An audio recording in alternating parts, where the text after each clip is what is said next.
সবাই বলে খালি হাতে এসেছি, খালি হাতে যাব, কিন্তু শাস্ত্রে বলে খালি হাত তো তুমি আসোনি, কিছু পাপ পুণ্য সঙ্গে নিয়ে এসেছো। আর যাওয়ার আগে সেই মুহূর্ত পর্যন্ত যতটা পাপ জমেছে তুমি তোমার সন্তানের জন্য রেখে দিয়ে যাবে। তাই এমন কাজ করো না যাতে তোমার সন্তানদের অধিক পাপ বহন করতে হয়।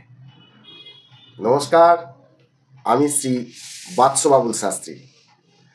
2025 সাল প্রথম মাস জানুয়ারি বৃষভ রাশির জাতক জাতিকাদের কেমন যাবে? আপনাদের স্বাস্থ্য, প্রেম, শিক্ষা, দাম্পত্য জীবন, কেরিয়ার, ব্যবসা, ভাগ্য, নবগ্রহ আপনাদের কি ফল দেবে? আর কিছু উপায় তো জানতে হবে, তো সেটা জানাবো, সম্পূর্ণ ডিটেলে জানাবো। একদম আপনারা বুঝবেন, মন দিয়ে শুনলে তবেই আপনার ফোকাস থাকবে এইখানে।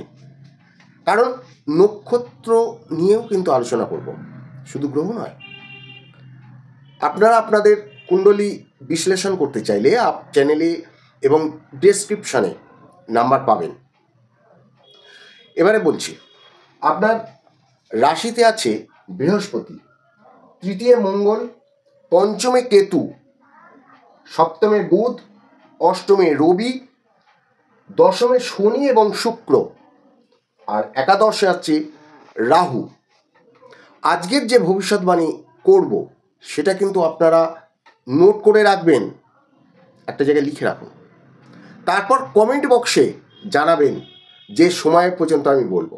তখন 28শে জানুয়ারি শুক্র মীন রাশিতে প্রবেশ করবে, আর এর ফলে একাদশ ভাব, যেটা মীন রাশি, বৃহস্পতির ঘর, এখানে রাহু আছে।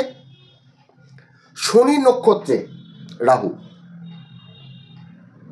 রাহুর সাথে যুক্ত হয়ে যখন শুক্র যুক্ত হবে তখন সঞ্জীবনী যোগ সৃষ্টি করবে। লগ্ন রাশি মানে 1 নম্বর ঘর, এখানে আছে বৃহস্পতি রোহিণী নক্ষত্রে। তাহলে রোহিণী হলো চন্দ্রের, তাহলে চন্দ্র নক্ষত্র আর বৃহস্পতি গজকেশ্বরী যোগ তৈরি করছে। আর এর সাথে দ্রুত ভাইব্রেশন, অ্যাটাচমেন্ট, এইগুলো কিন্তু মনের মধ্যে আসবে। এপ্রিলের মধ্যে কারুর না কারুর সাথে আপনাদের প্রেম বন্ধুত্ব অবশ্যই হবে। যারা আগে থাকতেই কারোর সাথে ভালোবেসেছেন তারা কিন্তু এই প্রেমকে বিবাহ পর্যন্ত নিয়ে যেতে পারবেন, যদি আপনার কুণ্ডলিতে প্রেম বিবাহ যোগ থাকে তবেই। শনি কর্মভাবে আছে, 29শে মার্চ একাদশ ভাব মানে লাভ ভাবে চলে যাবে। পূর্ব ভাদ্রপদ নক্ষত্র, যেটা কিনা বৃহস্পতি নক্ষত্র, আপনারা যে পরিশ্রম করেছিলেন সেটার ফল পাওয়ার কিন্তু সময় এসে গেছে। আর আপনি ভাববেন সর্বদাই যে আপনার ফিনান্সিয়াল কিভাবে গ্রোথ করা যায়, আরও বেশি করে আপনারা অর্থ জমানোর একটা চেষ্টা, সেটা কিন্তু করতে থাকবেন। আর এই চেষ্টা তো আপনি মন প্রাণ দিয়ে করবেন। আপনি যে শিখতে চাইছেন যে কোনো বিষয়েতে, আপনার আবৃত্তি, কবিতা বা ট্রাভেলিংয়ের যে আছে সেগুলো থেকেও আপনার কিন্তু যে শেখার আগ্রহ আপনার মনের মধ্যে আসবে, যাতে আপনার ফিনান্সিয়াল প্রফিট হবে। বৃষভ রাশির জাতক জাতিকারা আপনারা যে রকম ইভেন্ট নিয়ে চলছেন, যে কোনো ইভেন্ট, কোনো ম্যানেজমেন্ট হোক বা কোনো যে কোনো বিষয়, আপনারা কম্পিটিশানে নাম দিন।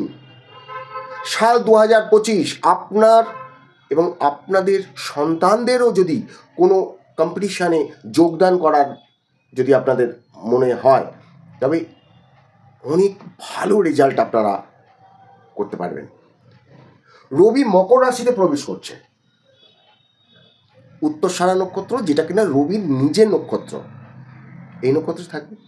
18ই মের পর রাহু কুম্ভ রাশিতে উত্তর ভাদ্রপদ নক্ষত্র, যেটা কিনা শনির নক্ষত্র, প্রবেশ করবে। এবং শনির ঘরে আপনাদের কিন্তু কেরিয়ারে পরিবর্তন আনবেই, এটা শনির ঘর এবং শনি নক্ষত্রে রাহু ঢুকছে। যারা চাইছেন যে আপনার কেরিয়ারের গ্রোথ আনতে, অ্যাচিভমেন্ট করতে, কিছু পরিবর্তন আনতে, রাহু পরিবর্তন কারক কিন্তু পজিটিভ পেজ যেটা আনে, চতুর, চালাক, স্মার্ট ওয়ার্ক, হার্ডওয়ার্ক নয়, খেটে খাওয়াবে না, অন্যকে দিয়ে বুদ্ধি খাটিয়ে কাজ করিয়ে খাওয়াবে। আপনাদের পোস্টিং বা স্থান চেঞ্জ কিন্তু হয়ে যাবে। নতুন কোনো বেটার অফিসে আপনি যদি কোনো জয়েন করার কথা, অবশ্যই আপনারা জয়েন করতে পারেন। তবে ফ্যামিলি প্ল্যানিং কিন্তু আপনারা যারা করছেন তারা কিন্তু সন্তানের জন্য যারা ভাবছেন বা আপনাদের সন্তান বেটার একটা করে, তবে সেটা কিন্তু 18ই মের পর কেতু যখন পঞ্চম ঘর থেকে চতুর্থ ঘরে প্রবেশ করবে এবং বৃহস্পতি 14ই মের পর মীন রাশিতে প্রবেশ করবে। শনির দৃষ্টি পঞ্চমে পড়বে এবং সেই সময় আপনাদের প্রেমের ব্রেকআপ যাদের হচ্ছিল, বারবার প্রেমে বাধা আসছিল কিংবা সন্তানের দিক থেকে বাধা আসছিল, সন্তানের শিক্ষা বা সন্তানের না হওয়া, আপনারা দেখবেন এই মে মাসে আপনাদের কিন্তু ভালো একটা সময় আসতে চলেছে। কারণ মে মাসে মিথুন রাশিতে বৃহস্পতি প্রবেশ করবে। 14ই মে বৃহস্পতি গুরু যখন মিথুন রাশিতে প্রবেশ করবে, তখন দ্বিতীয়ভাবে, এই যে আপনাদের দ্বিতীয়ভাবে আপনাদের যাদের সমালোচনার শিকার হন বা আপনাদের নিয়ে কেউ চর্চা করে ফালতু কোনো দরকার নেই, সেই সমালোচনা করার কিন্তু রাস্তা তারা ছেড়ে দেবে। Digestion, fatty liver, gastric, stomach এর প্রবলেম কিন্তু দেখা যাবে আপনাদের শরীরের মধ্যে। ফাস্টফুড থেকে একটু এড়িয়ে চলুন, সেটাই ভালো হবে আপনাদের জন্য, নয়তো শরীরে চর্বি বৃদ্ধি হবে। দশম ঘরে শুক্র এবং গুরুর দৃষ্টি পড়লে আপনার কাজের প্রতি যে পজিটিভ, সেটা যে লোকেদের একটা অ্যাট্রাকশান করবে। ম্যানেজমেন্টও খুব ভালো করতে পারবেন আপনারা। কমিউনিকেশন, টিচিং, অ্যাসোসিয়েশন যারা করেন বা অ্যাসাইনমেন্ট, এইগুলোতে খুব ভালো পারফরমেন্স আপনি করতে পারবেন। এবার কিছু উপায় বলছি, কি করলে হবে ভালো, আরও বেটার। আপনারা হনুমান চল্লিশা পড়বেন মঙ্গলবার দিন। কারুর যদি রবির নিজস্ব থাকে তাহলে আপনারা সূর্যদেবকে জল দান করুন, আর শুক্রদেবের বীজ মন্ত্র পাঠ করবেন। আর যদি সময় হয় আপনারা গণেশ দেবের পুজো করুন বুধবার দিন। ভালো থাকবেন, ধন্যবাদ।